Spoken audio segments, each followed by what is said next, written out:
Assalamualaikum warahmatullahi wabarakatuh. Perkenalkan, nama saya Salsa Nova Fauzia dengan NIM 11016122020. Di sini saya akan mempresentasikan hasil analisis dari jurnal implementasi Big Data terhadap pengecekan medis dan konsultasi di Indonesia.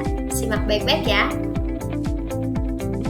Yang pertama ada hasil implementasi Big Data. Dari hasil jurnal ditemukan bahwa penyebaran fasilitas kesehatan kurang merata.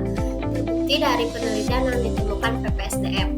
SDM Puskesmas pada tahun 2019 terdapat 1.513 yang tidak memiliki dokter. Selain itu, hasil data yang telah direkap oleh Kodes, jumlah terdekat dari rumah sakit berada di perkotaan terdapat 102 wilayah kabupaten atau kota yang memiliki 100% desa dan kelurahan.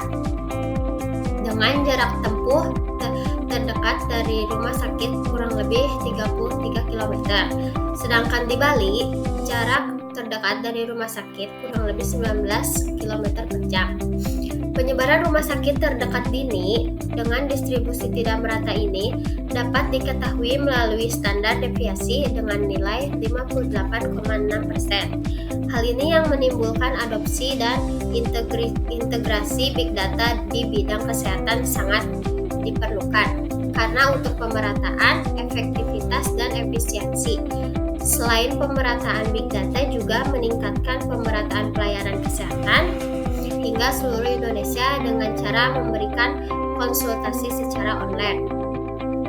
Implementasi Big Data mempunyai keterlibatan besar dalam sejumlah komponen dalam sistem perawatan kesehatan, mulai dari pasien, penyedia, pembayar, peneliti, hingga komponen lainnya. Pelayanan kesehatan adalah hak setiap warga negara yang telah dijamin oleh Undang-Undang Dasar Negara Republik Indonesia 1945. Yang kedua, ada manfaat implementasi Big Data. Yang pertama, ada fasilitas kesehatan merata, tertuju pada penyebaran dan ketersediaan layanan kesehatan yang adil dan seimbang seluruh wilayah tanpa memandang lokasi geografis, status sosial, atau ekonomi masyarakat. Tujuannya memastikan bahwa setiap individu memiliki akses yang sama terhadap layanan kesehatan yang berkualitas baik di kota maupun di desa. Yang kedua, data pasien terkumpul rapi. Berarti informasi kesehatan setiap pasien dikumpulkan, disimpan, dan dikelola dengan cara terstruktur dan sistematis.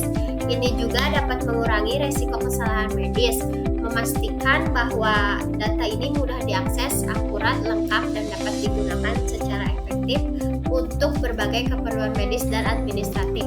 Yang ketiga, dokter dapat mendiagnosa penyakit. Dengan implementasi Big Data, dokter dapat mendiagnosa penyakit dengan lebih baik, mengurangi kesalahan diagnosa, dan memberikan yang lebih efektif dan efisien kepada pasien. Yang keempat, informasi dari sejumlah rumah sakit gampang diakses.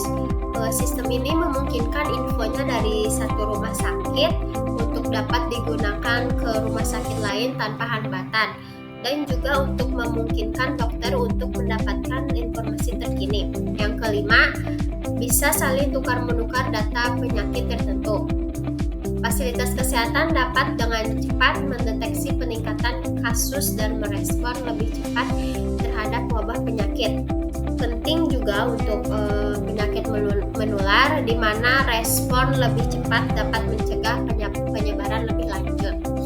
Yang keenam, bisa saling mengedukasi pasien tentang jenis penyakit dan cara paling tepat menangani penyakit tersebut. Nah, dengan begitu akses data dari berbagai sumber medis yang terpercaya.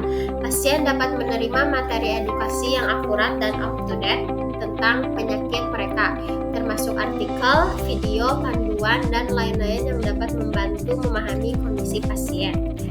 Yang ketiga, ada tantangan implementasi Big Data.